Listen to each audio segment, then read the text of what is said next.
Chopper!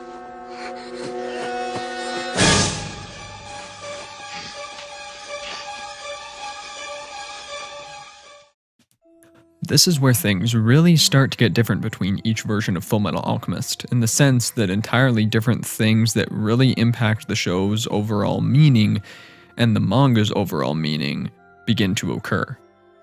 So, before moving further on, I think it's important that we go back a little bit and discuss one of the strongest points of the original manga, its structure.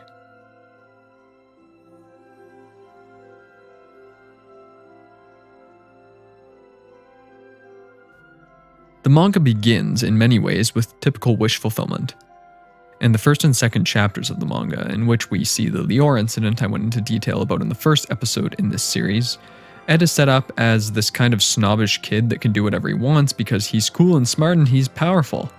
He's the type of guy a little kid would likely want to be like, at least in certain ways, or at least the type of guy that a kid could generally look up to. In the third chapter, we are shown Ed's actions in the coal mining town, an event I haven't gotten into yet. So how about we delve into that a little bit now, shall we?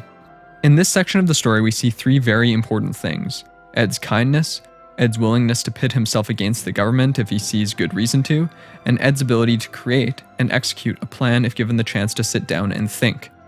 In other words, we get to see that he's a nice, smart person who has his own ideals that he's going to put above those of the government.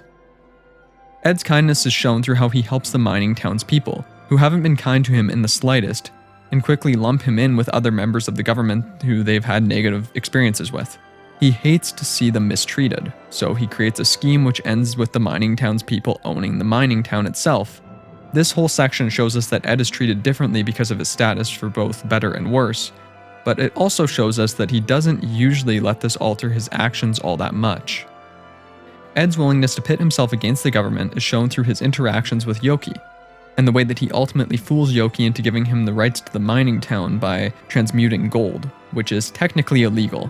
Yoki works here as a symbol for all the things that are wrong with the government. He's cruel, malicious, and an all-around douche. The way Ed protects himself from any sort of trouble is by having their deal written up in a very vague way, basically saying that the mining town was free, because Yoki knows that he's doing something illegal by accepting the gold, and he knows that he can get out of this legality by being vague. Thus, Ed can't be harmed legally when the gold turns back into rocks. It's really quite brilliant what Ed does here. All in all, this makes Ed seem like a real strategic badass, and I love it.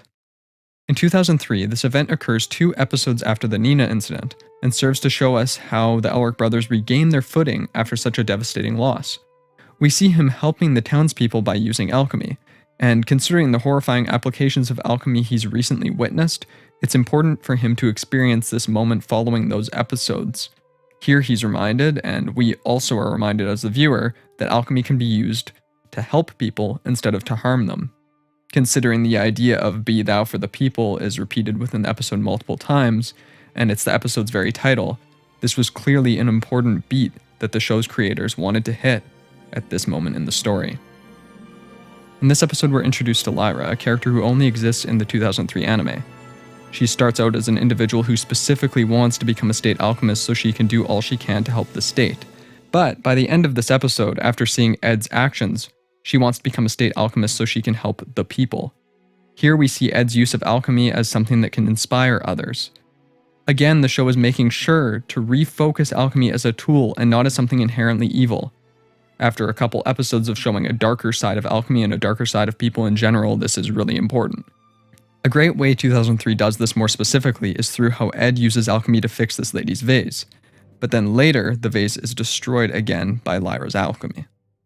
Another very strong point of this episode is how deeply it delves into Ed's mental state.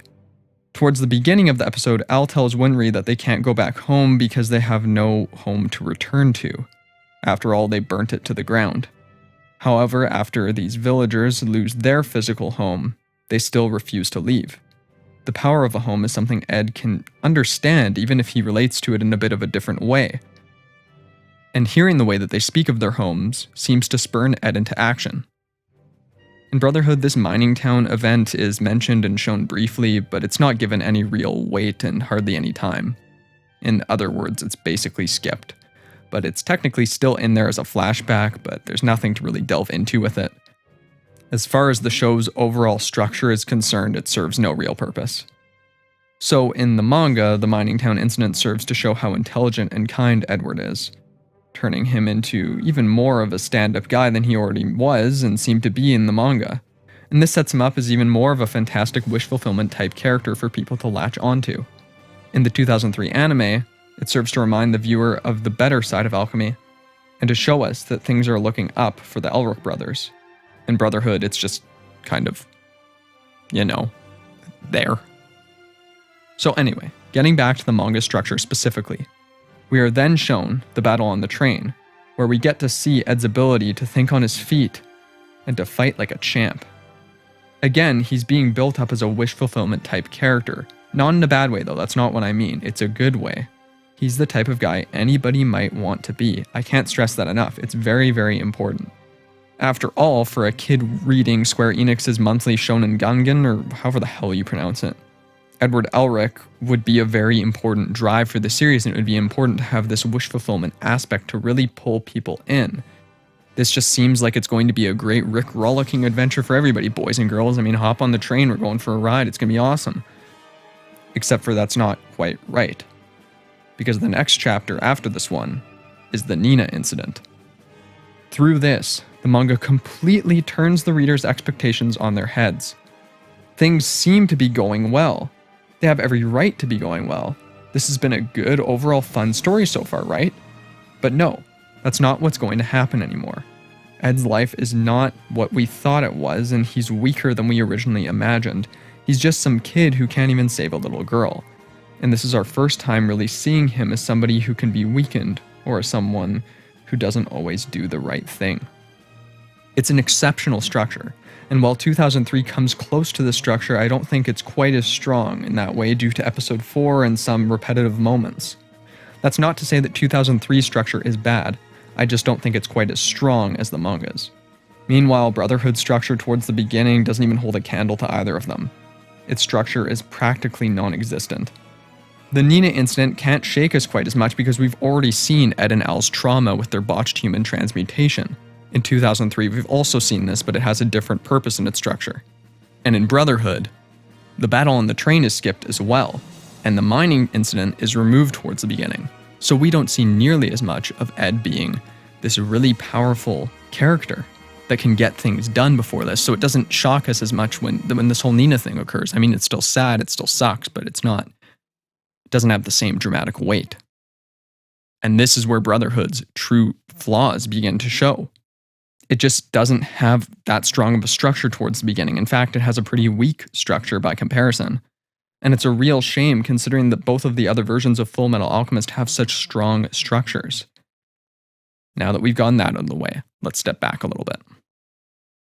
The aftermath of Nina's death is treated very similarly in the manga and Brotherhood. We see Ed experience some night terrors, Ed and Al discuss their feelings and the overall situation, and then Scar attacks.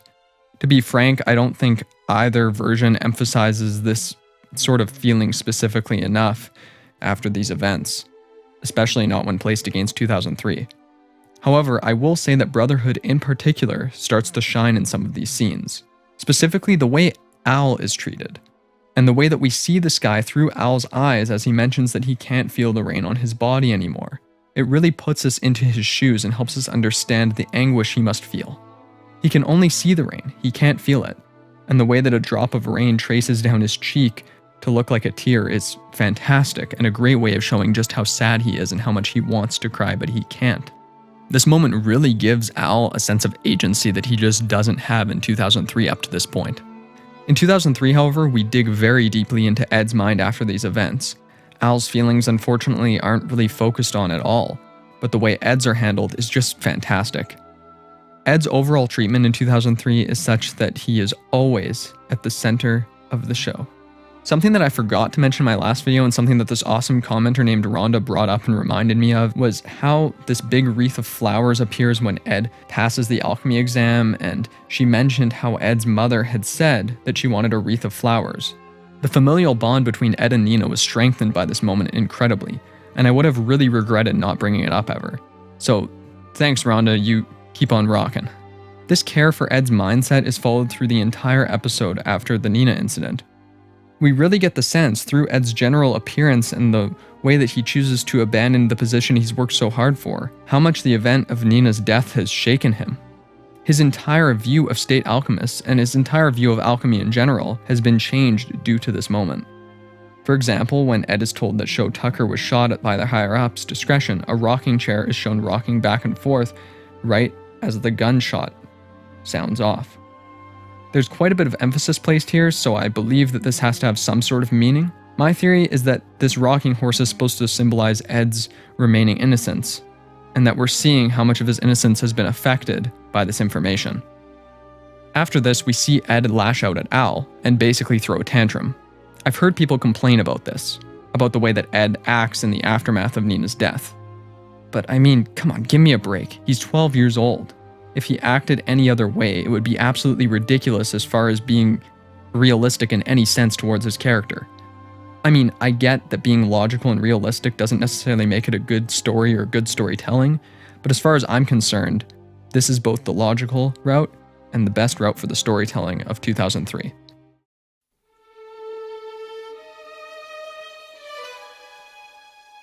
In all versions of Fullmetal Alchemist, Barry the Chopper is a character who exists in some form or another. In Brotherhood and the manga, he serves as a guard to Laboratory 5 later on, and we hear about his past exploits as a deranged serial killer. Later on, he returns to do some other stuff, but that's how he's introduced. In 2003, meanwhile, Barry plays a much more significant role at this early point in the story, at least in terms of Ed's development and the impact of his introduction. While Barry in Brotherhood and the manga never really came across as that scary, though he had every right to be, he's downright horrifying in 2003, as we see the direct ramifications of his attacks, and we see him getting ready to kill Ed and Winry. See, in 2003, Winry and Ed get captured by Barry the Chopper, and we see Ed at what may be his most vulnerable in the series. He's stripped of his automail arm and tied to a chair as Barry the Chopper monologues about all the women he's killed and how he's going to carve up Winry. It's absolutely deranged, and I love it. It shows us after the Nina incident that alchemy isn't the evil thing. It's just that some people are evil. Some people do evil things, regardless of whether or not they use alchemy. Also, Ed's battle with Barry is just so emotionally charged. He seems genuinely afraid for his life, and Barry seems like a genuine monster. Once again, the atmosphere 2003 sets up through its overall art direction and soundtrack is so perfect for the dark tone that they're going for. The fight is probably Ed's lowest point in terms of him being hopelessly afraid and unable to think straight. We've seen how much power he can use, but he still just blocks Barry's moves, crying out. He's afraid.